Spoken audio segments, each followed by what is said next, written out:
Welcome to the experience. Very excited to be doing this. So, unfortunately, I lost the footage that I shot in 2023 of this car because, like I said in the title, it is a 2022 model. So it's been a while since these clips were shot. So unfortunately, I can't go into a lot of detail in terms of the features, but I will highlight a few things that I enjoyed about this model. So basically, in year 2022, Haval introduced the three models of the Jolion range, the 1.5 turbo range, being this one, which is a premium. That's the entry level, followed by the Lux, and ending off with the Ultra. So the differences will be the usual things.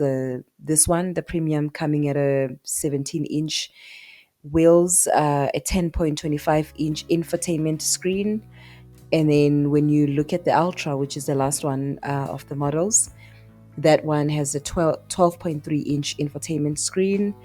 The wheels are sitting at 18 inches, so just a difference of one, essentially. And then some other features that you'd get between the Lux and the Ultra, which you don't get in the Premium, this one that I'm reviewing now, it would be the heated front seats, the leather. So those are usually the things that people get fussy about or that are important to people.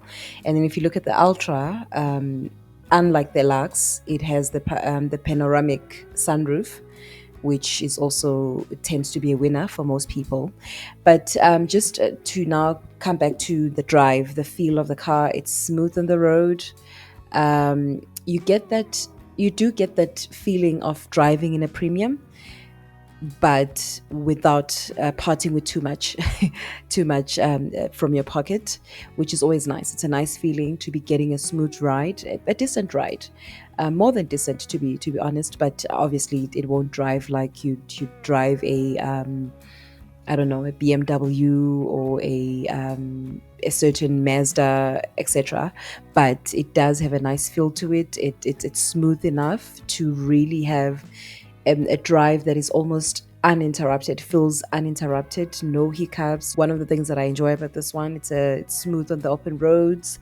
You really get to feel in control of the ride, which is always a nice feeling. It's spacious, very spacious, very nice for those road trips if you're into that. A very decent size, really, for a family, who's interested in just having that big family car without spending too much or investing in an actual, high premium car.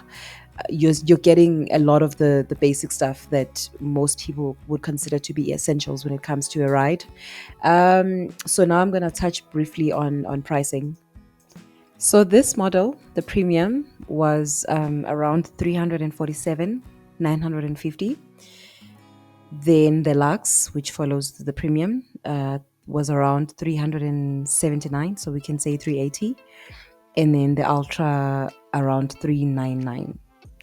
So that is what you were looking at the time when the models first came out.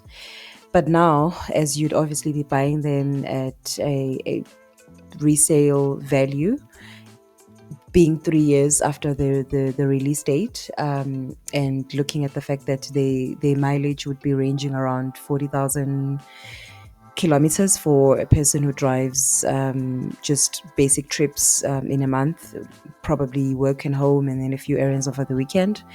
That's the mileage you'd probably get. And then for somebody who actually drives the car extensively, it's probably now sitting at about 60,000 plus, 70,000.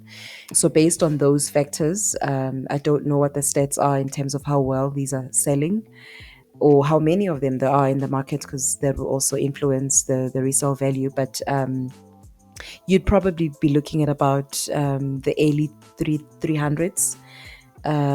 So maybe 310, 320 for the Lux, most likely, and the Ultra. Then for the Premium, I think it would be pushing it on the part of the retailers to be selling it for more than 300K. But I mean, who's to say? I don't know how they decide on these things. But yeah, so that is essentially what you'd be looking at if you were to purchase it now. Obviously, it would only be available as a pre-owned, or as they say, pre-loved, which is not too bad. Which is not too bad for everything that you're getting for it. You are getting a lot of the essential stuff that that most people would say are essential for them in purchasing a car. So yeah, I think I'm gonna leave it here, because unfortunately I didn't find all the footage that I'd lost, so I wasn't able to review the video to the extent that I wanted to. But hopefully, the few short clips that I've had were good, and that some of my commentary has brought some insights to anyone who's deciding to look at the pre-loved models of Haval.